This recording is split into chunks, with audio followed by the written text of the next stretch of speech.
नवनी ने शिमला की बात मानकर एसएम इंटरनेशनल कंपनी में अपना सीवी जमा कर दिया। शिमला ने उसे उनकी वेबसाइट पर वैकेंसी देखकर सीवी भेजने के लिए कहा था।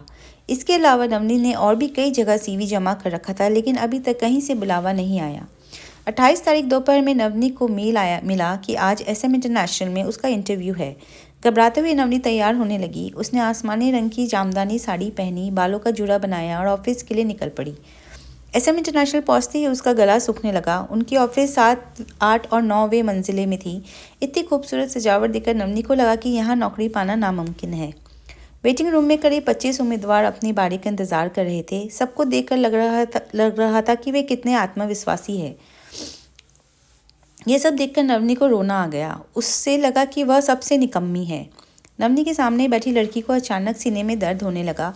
इधर इंटरव्यू के लिए नाम पुकारे जाने लगे थे, लेकिन उस लड़की की मदद के लिए कोई आगे नहीं आया। नवनी से बैठा नहीं गया।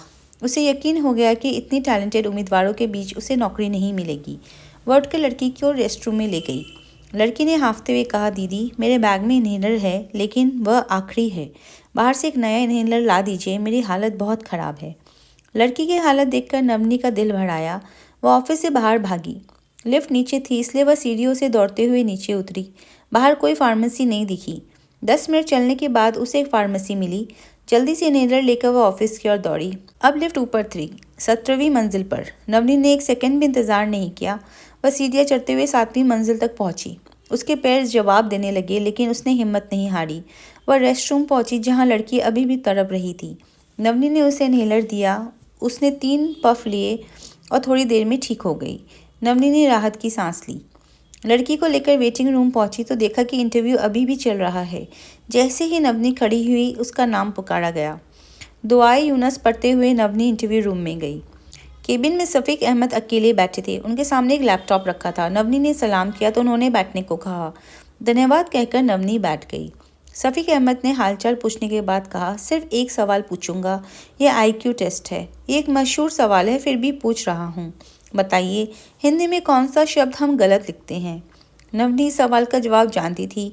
बैंक में आवेदन करते वक्त उसने यह पढ़ा था। मुस्कुराते हुए उसने कहा, गलत। शफीक अहमद ने कहा, अब आप जा सकती हैं। एक एक करके सबका इंटरव्यू हुआ। सभी उम्मीदवार रिजल्ट का इंतजार करने लगे। थोड़ी देर बाद कंपनी के HR ने आकर बताया कि नवनी को इस पद के लिए चुना गया है। नवनी हैरान थी कि उसने सिर्फ एक सवाल का जवाब दिया और उसे कैसे चुन लिया गया। उसे थोड़ी देर बाद समझ आया जब प्रोजेक्टर पर एक वीडियो चलाया गया। वीडियो में उसने देखा कि लड़की की मदद करने के लिए उसने जो कुछ किया सब रिकॉर्ड किया गया है। शफीक अहमद ने कहा, यह लड़की पहले से हमारे ऑफिस में काम करती है। यह आपके लिए मुख्य परीक्षा थी। सिर्फ काम आना ही काफ़ी नहीं है, बल्कि इंसानियत भी होना चाहिए।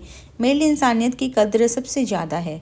यहाँ बैठे किसी ने उसकी मदद नहीं की, लेकिन इस अजनबी लड़की ने इतनी मेहनत की। मेरे बेटे के PA के रूप में मुझे एक अच्छा इंसान चाहिए, स्वार्थी नहीं। धन्यवाद सबका समय देने के लिए। नवनी को ज्वाइनिंग लेटर दे दिया गया। अगले महीने की 1 तारीख से उसकी नौकरी शुरू होनी थी। एक अविश्वसनीय खुशी के साथ नवनी घर की ओर चल पड़ी। नीतू और उसका संघर्ष। सुबह नीतू उठी। नमाज पढ़ने के बाद ताहिरा बेगम के लिए चाय बनाकर ली गई। ताहिरा बेगम ने पीछे से आवाज़ दी, हर दिन बाहर का खाना अच्छा नहीं लगता। आज से घर पर ही खाना बनेगा। फ्रिज में पनीर रखा हुआ है, उसे निकाल कर पकाओ। लुबना के लिए इल्शी मछली भी तलो, साथ में पतली दाल बनाना। नीतू ने जी अच्छा कहकर बात खत्म की। उस दिन के बाद से नीतू हर चीज़ को सहने की कोशिश करने लगी। वह समझना चाहती थी कि समस्या किस में है, उसमें क्या, दूसरों में। उसने महसूस किया कि घर के लोग उसे पसंद नहीं करते। उनका व्यवहार ऐसा था मानो नीतू सिर्फ यहाँ काम करने आई है, इसके अलावा उसका उनसे कोई। नीतू ने पनीर का थैला बेसन में डाला, चावल चढ़ा दिया और दाल भी रख दी। उसने मसाले काटने शुरू कर दिए। फ्रिज में जाकर देखा कि अदरक लहसुन का पेस्ट है ही नहीं। कुछ भी नहीं मिलने पर उसने खुद ही अदरक लहसुन काटा। फिर ताहिरा बेगम से पूछा, माँ क्या घर में ब्लेंडर है? ताहिरा बेगम ने चेहरे पर नकली मुस्कान लाते हुए कहा, हाँ है, क्या करना? नीतू ने जवाब दिया, अदरक लहसुन पीस लूँगी पनीर में डालने के लिए। ताहिरा चौंक कर बोली, नहीं नहीं, ऐसा नहीं होगा। अदरक लहसुन और जीरा सब मसाले सिलबट्टे पर पीसना होगा। मिक्सर में पीसे मसाले में सब्जी का स्वाद नहीं आता, मुझे वह पसंद नहीं। नीतू चुपचाप चली गई। दिशा के कमरे के दरवाजे पर जाकर उसे पुकारने लगी। दिशा बिस्तर पर लेटी हुई फेसबुक स्क्रॉल कर रही थी। नीतू की आवाज़ सुनकर वह झुंझलाते हुए दरवाज़ा खोलती है। बौहे चढ़ाकर पूछती है, क्या हुआ? नीतू अपने बालों में जूड़ा बनाते हुए बोली, रसोई में आओ, मुझे मसाले पीसने में मदद करनी है। मुझे जल्दी खाना बनाकर ऑफिस जाना है। दिशा को लगा जैसे किसी ने उसे आसमान से ज़मीन पर पटक दिया हो। हैरानी से बोली, क्या कहा तुमने? मैं मसाला पीसूं? ज़रा मुझे देखो तुम। मेरी स्किन देखी है? ग्लास स्किन है मेरी। मेरे हाथ पैर देखो, पेडिक्योर और मैनिक्योर किया हुआ है। ये सब नौकरानी वाले काम करने में मेरा सब बर्बाद हो जाएगा। तुम्हें मेरी तरफ देखकर इतना समझ नहीं आता कि हर कोई ससुराल में काम करने नहीं आता। कुछ लोग यहाँ राज करने आते हैं। नीतू हैरान होकर बोली, तुम मुझे अपनी सुंदरता दिखा रही हो? तुम जैसे मैं भी सलून में जाकर नहीं लेटी रहती, तो क्या मेरी तरफ से कुछ सड़ गया है? या तुम खुद को मिस वर्ल्ड समझती हो? पता कर लो, जिसने भी मिस वर्ल्ड का ताज जीता है वे भी अपना काम खुद करते हैं। और वैसे भी मैंने तुमसे तुम्हारा स्किन केयर रूटीन के बारे में नहीं पूछा। अपनी ग्लास स्किन को धोकर अपनी सास और ननद को लेकर पानी पी लो। रसोई में भी बहुत काम बाकी है, मेरे साथ चलो। दिशा गुस्से से आग बबूले होकर ताहिरा बेगम को बुलाने लगी। ताहिरा बेगम दिशा की आवाज़ सुनकर दौड़ती हुई आई। दिशा सास को देखकर चिल्लाने लगी, आपके घर में अगर मुझे काम करके खाना है तो आप साफ बता दीजिए, मैं अपने मायके चली जाऊंगी। ताहिरा बेगम बोली, तुमसे किसने काम करने को कहा है? नीतू ने जवाब दिया, मैंने कहा है। मैंने इसे मसाला पीसने के लिए कहा है। क्यों, कोई गुनाह हो गया क्या? ताहिरा बेगम कुछ गुस्से में बोली, इतना सा मसाला पीसना भी नहीं हो सकता, इसके लिए किसी की मदद चाहिए। दिशा ने पहले कभी ये सब किया है क्या जो अब करेगी? उसे ये सब आता ही नहीं। 9 बजे दिशा को 2 उबले अंडे, कांजू और ब्लैक कॉफ़ी देना मत भूलना, और ये सब बातें याद रखना। नीतू बहुत कुछ कहना चाहती थी लेकिन खुद को काबू में रखा। सास से बहस नहीं करना चाहती थी। दांत बीसते हुए अपने कमरे की ओर चली गई। तमीम अभी सो रहा था। नीतू ने तमीम को खींचकर उठाया। नींद भरी आंखों से तमीम ने पूछा, क्या हुआ? नीतू ने कुछ बोले बिना उसे रसोई की ओर खींच लिया। उसके हाथ में मसाले का बर्तन पकड़ाते हुए बोला, मुझे अभी मसाला पीस कर दो, नहीं कर सकते तो खाना बना दो। यहाँ दाल पक रही है, इसे बनाओ। मछली भी तलना है, मैं मसाले पीस लूँगी, बताओ क्या करोगे? तमीम को गुस्सा तो आया लेकिन उसने खुद को रोका। उसने समझ लिया कि नीतू बहुत नाराज है। इस वक्त अगर उसने कुछ गलत बोला तो बात और बिगड़ जाएगी। नीतू के माथे और नाक पे पसीना था। उसकी पीठ पर ब्लाउज भी पसीने से भीग चुका था। बालों का जूड़ा बनाए नीतू बहुत मासूम लग रही थी। तमीम उसे देखता रह गया। कुछ देर तक उसे देखने के बाद तमीम को समझ आया कि वह नीतू में नहीं बल्कि नवनी को देख रहा है, नवनी को ढूंढ रहा है। उसने ध्यान से देखा, नीतू के चेहरे पर कोई पसीना नहीं था। वह सूट पहनी थी, बालों का जूड़ा था, चोटी नहीं। तमीम के सीने में दर्द उठा। नवनी का ये रूप तो वह हर रोज़ दिखता था, फिर क्यों उसने उससे कभी इस तरह मुग्ध होकर नहीं देखा? क्या नुकसान होता अगर वह किसी दिन नवनी के पसीने से भीगे चेहरे का पसीना खुद पोंछ देता, या प्यार से नवनी के लंबे बालों को चोटी से खोल देता? आज क्यों उसका दिल यूँ तड़प रहा है?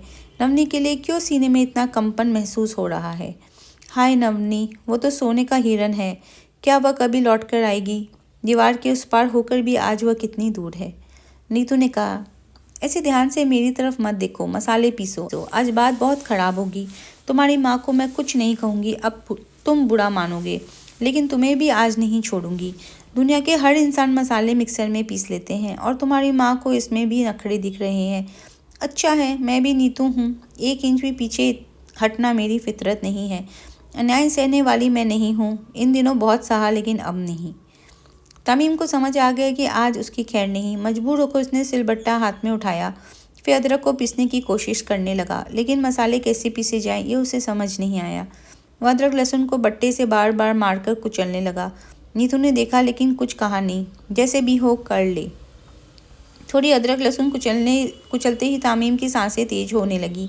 अब जीरा पीसने की बारी थी। तमीम बट्टे से जीरा कुचलने की कोशिश करता लेकिन कर नहीं पाया। उसे समझ आ गया कि इन्हें पीसना पड़ेगा।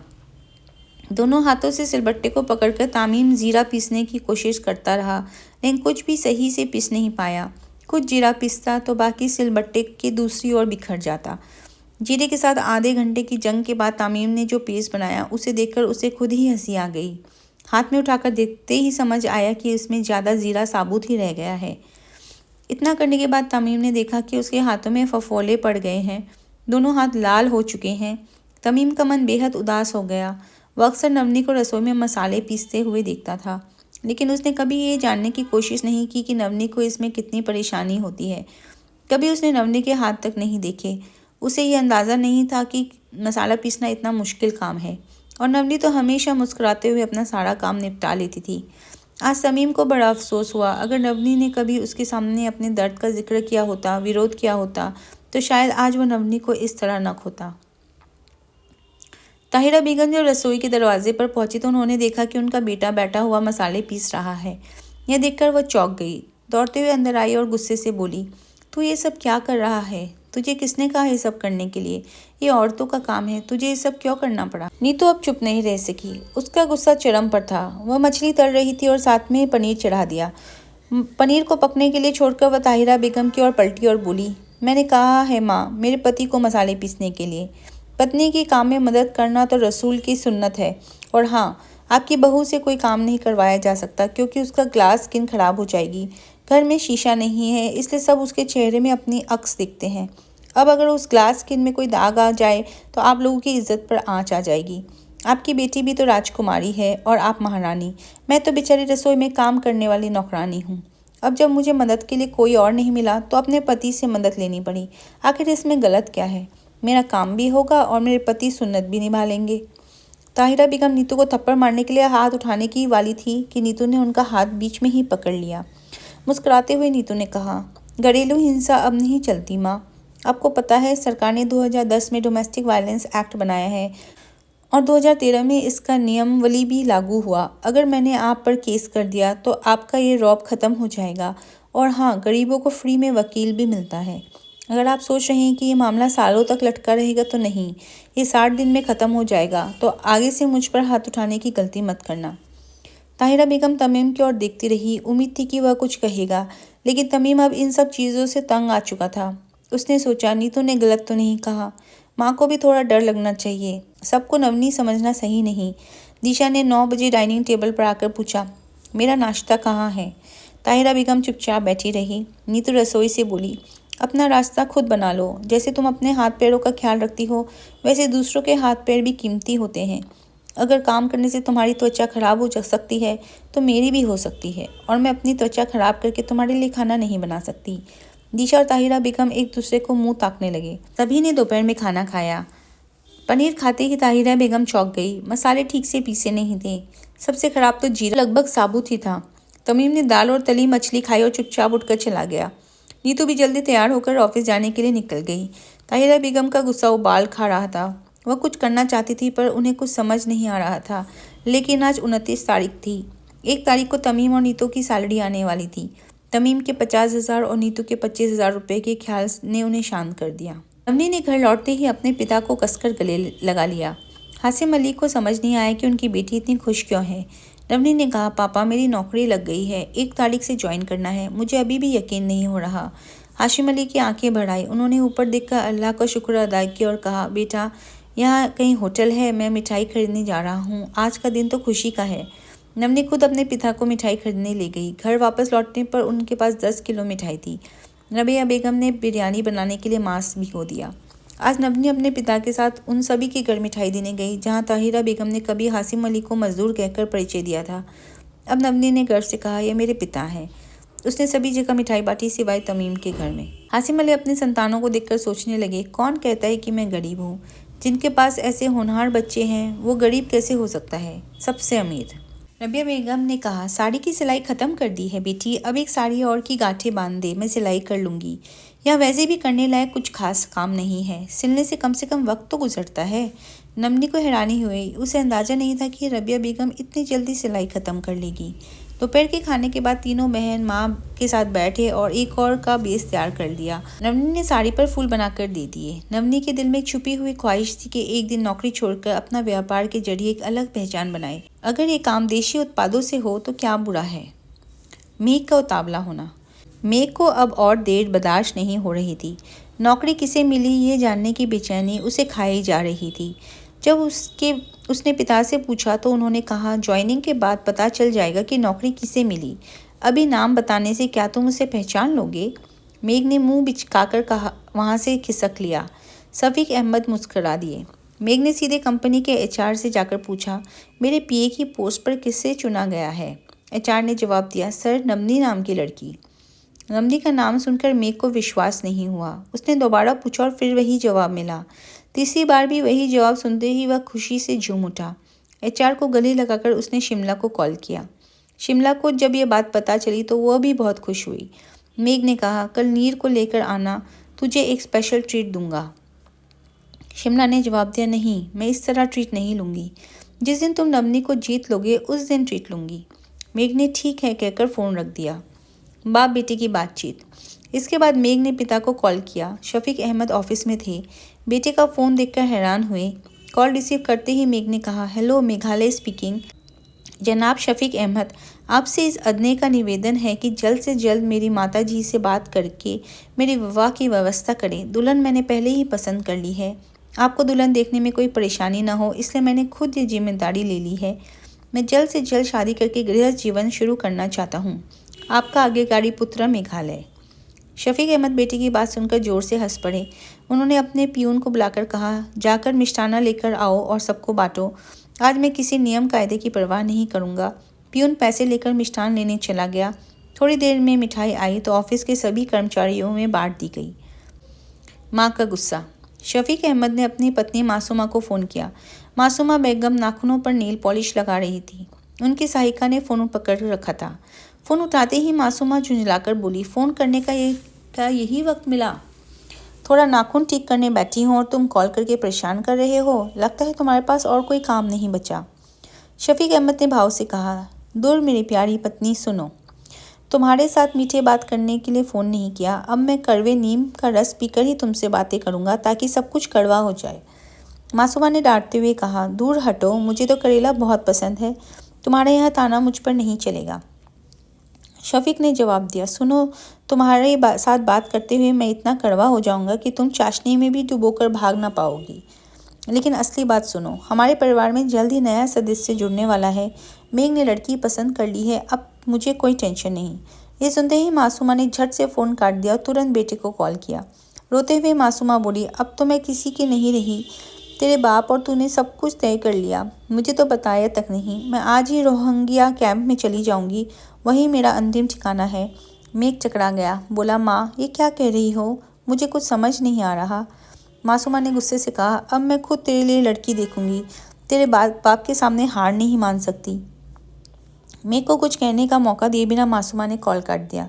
इसके बाद उन्होंने शिमला को फ़ोन किया। शिमला ने फ़ोन उठाया तो उसने सुना कि मामी रो रही है। अपनी हंसी छुपाते हुए शिमला ने कहा, हाँ मामी बोलिए, मामा ने अब क्या कर दिया? मासूमा गाड़ी में बैठते हुए बोली, मैं घर छोड़कर जा रही हूँ बेटी, मैं तेरे घर आ रही हूँ। सीधे रोहिंग्या कैंप जाकर मुमकिन नहीं है। पहले तेरे पास आकर बात करूँगी। तू ही बता, मेरी गलती कहाँ है? तेरे मामा मेघ, मेघला, किसी को अब मेरी परवाह नहीं है। ये सब मेरे अपने नहीं हैं। तेरे मामा ने तो मेघ की शादी की तारीख भी तय कर ली है और मुझे खबर तक नहीं दी। क्या मैं घर में रखी कोई पुरानी सोफ़ा हूँ कि मुझसे एक बार भी सलाह लेने की ज़रूरत नहीं समझी? तू बता, तुझे क्या लगता है? शिमला ने हंसी छुपाते हुए कहा, सारी गलती मामा की है। मासूमा ने धीरे से कहा, मैं सब समझ चुकी हूँ। तेरे मामा फिर से अपनी उस पुरानी प्रेमिका के जाल में फंस गए हैं। पहचानती है ना उसे, वही लड़की जिसकी शादी हो गई थी और तेरे मामा ने पूरे रात टूटे हुए रेडियो को सीने से लगाए बगीचे में बैठकर गाने सुने थे। मच्छरों को भी गाना सिखाने की कोशिश की थी, इसलिए अब मुझसे बात तक नहीं करना चाहते। तुझे पता है उन्होंने मुझे क्या कहा? अगर मैं अभी फ़ोन पर बताऊंगी तो तू स्ट्रोक कर जाएगी, इसलिए तेरे घर आकर ही बताऊंगी। नहीं तो अगर स्ट्रोक आ गया तो खाली घर में कौन तुझे डॉक्टर के पास ले जाएगा? शिमला ये सुनकर हंसते हंसते सोफे पर लोटपोट हो गई। वह मामी के स्वभाव को अच्छी तरह जानती थी। मासूमा हमेशा मामा में दोष को ही ढूंढती रहती थी। उनका हर तर्क का अंत शफीक अहमद की पूर्व प्रेमिका पर होता था। मामा अगर छोटी सी बात कहते तो मामी उसे तिल से तरबूज बना देती। शफीक अहमद के दोनों बच्चे मेघ और मेघला हमेशा अपने पिता का पक्ष लेते थे, इसलिए मासूमा को जब भी शिकायत होती वह सीधा शिमला के पास चली आती। नबनी की मुलाकात। नबनी ने शिमला को कॉल करके उससे अपनी नौकरी लगने की बात बताई। शिमला ने उसे अपने घर आने के लिए कहा। मासूमा के आने के 5 मिनट बाद ही नबनी आ गई। इस बार उसने नीर के लिए चॉकलेट का डिब्बा भी लाया। घर में घुसते ही उसने देखा कि कोई अनजान महिला शिमला के साथ सोफे पर बैठी है। नबनी थोड़ा असहज हो गई। उसने दोनों को सलाम किया। मासूमा ने अपनी सारी शिकायतें भूलकर नबनी को ध्यान से देखा। फिर अचानक उनकी आवाज़ में मिठास आ गई। उन्होंने नबनी से पूछा, बेटी तुम्हारा नाम क्या है? शिमला ने कहा, इसका नाम नबनी है। मासूमा ने झुंझलाकर कहा, तुमसे पूछा क्या मैंने? शिमला चुप हो गई। मासूमा ने फिर नमनी से पूछा, बेटी तुम कहाँ रहती हो? नमनी ने अपना पता बताया। मासूमा मुस्कुराते हुए बोली, माशाअल्लाह, जितनी सुंदर तुम हो तुम्हारी आवाज़ भी उतनी ही प्यारी है। मेरे भी एक बेटा और बेटी है। अब क्या कहूँ, अपने घर की बात किसी को नहीं बताती, फिर भी तुम्हें बता देती हूँ, तुम तो अपनी सी लगती हो। उनके गले की आवाज़ तो ऐसी है जैसे फटा हुआ बाँस। जब वे बोलते हैं तो माइक की ज़रूरत नहीं पड़ती। मेरी बेटी ने 2 दिन रियाज़ किया और उसके बाद घर के आसपास किसी पेड़ पर पंछी भी बैठना बंद कर दिए। और मेरे बेटे जब बाथरूम में गाता है तो आसपास की सारी बिल्डिंग के लोग कान में रुई ठूस लेते हैं। यही हाल है मेरे घर का। नमनी ये सुनकर हंसी बिना नहीं रह पाई। मासूमा बोली, तुम्हें यकीन नहीं होगा लेकिन थोड़ी देर में शिमला की माँ आएंगी, वही तुम्हें इसकी गवाही देंगी। शिमला ने इशारा करते हुए नमनी से कहा, इनकी बात सुनते रहना, ऐसी ही है ये। नमनी ने सोचा, यह महिला बेहद अच्छी है, दिल की साफ लगती है। उसी समय मासूमा ने मन ही मन तय कर लिया, मैं अपने बेटी की शादी इसी लड़की से करवाऊंगी। शफीक अहमद की पसंद की लड़की को तो मैं किसी भी हाल में नहीं मानूंगी। कहानी आगे जारी रहेगी। आशा करती हूँ आपको ये धारावाहिक अच्छा लग रहा हो। अगर पसंद आए तो कृपया लाइक, कमेंट और सब्सक्राइब करना ना भूलें। धन्यवाद।